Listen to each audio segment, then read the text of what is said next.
Hey, welcome back to another installment slash episode. And this one is going to be about cover versions. It's going to be 10 tunes. And when possible, if I can come up with it, I will suggest an 11th tune. So this is about cover versions, and originally it was going to be weird cover versions, but weird seems to be an overused word sometimes.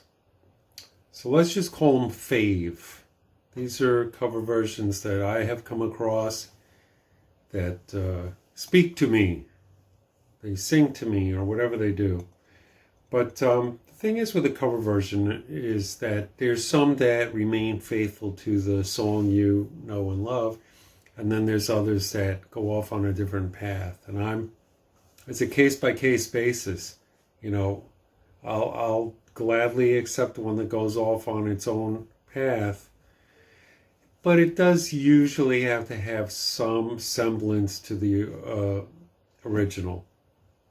But having said that, here we go. No particular order. We have the Residents doing a cover version of Satisfaction. Now I know that the Residents have done many cover versions throughout their long, illustrious career. But a lot of people may not be that familiar with the Residents cover version of Satisfaction. And I say that because of the wildly successful cover version of Satisfaction by Devo. Also worth checking out is Satisfaction by the Residents. Then, next we have Silicon Teens, which is actually Daniel Miller, he of Mute Records, doing the song Judy in Disguise. Well worth hearing. Then we have the Mike Flowers Pops with the Velvet Underground medley. Must be heard to be believed. It's mind-blowing. Then we have No Escape cover version by Cabaret Voltaire. This is a cover version of the song by The Seeds, and they do it great justice. And then we have that wild man of entertainment, William Hung, with his version of the Elton John, Bernie Taupin song Rocket Man.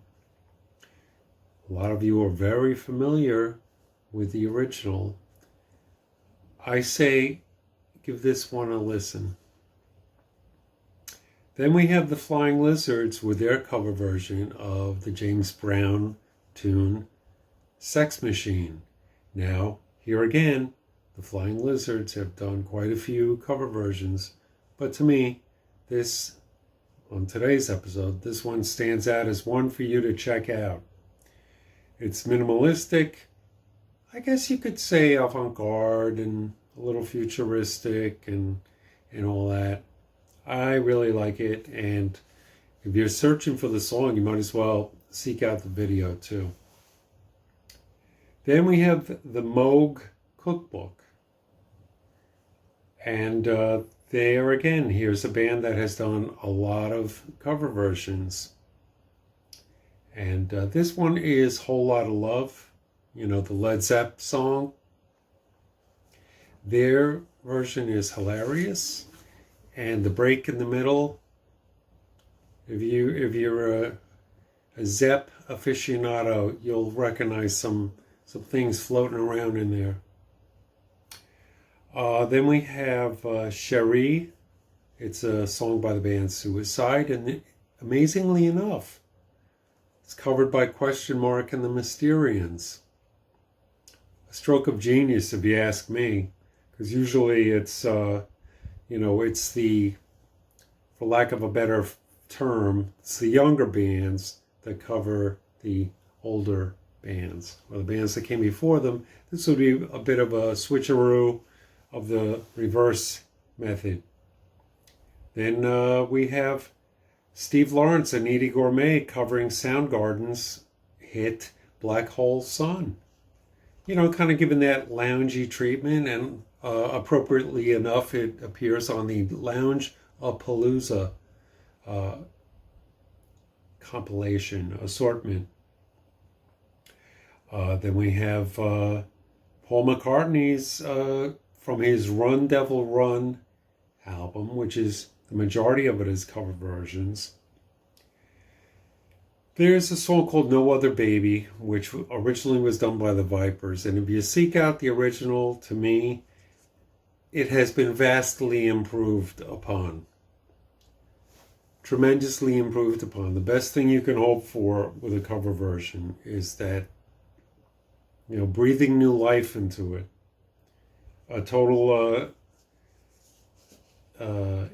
reinvigoration. Is that even a word? It's like you gave it a vitamin supplement.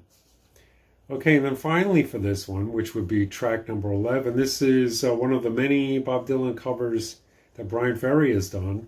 And this is It's All Over Now, Baby Blue, from his Frantic, his greatly underrated and underappreciated in my book, solo album, Frantic. So there you go. There's sure to be another episode on this topic, and I'll see you around.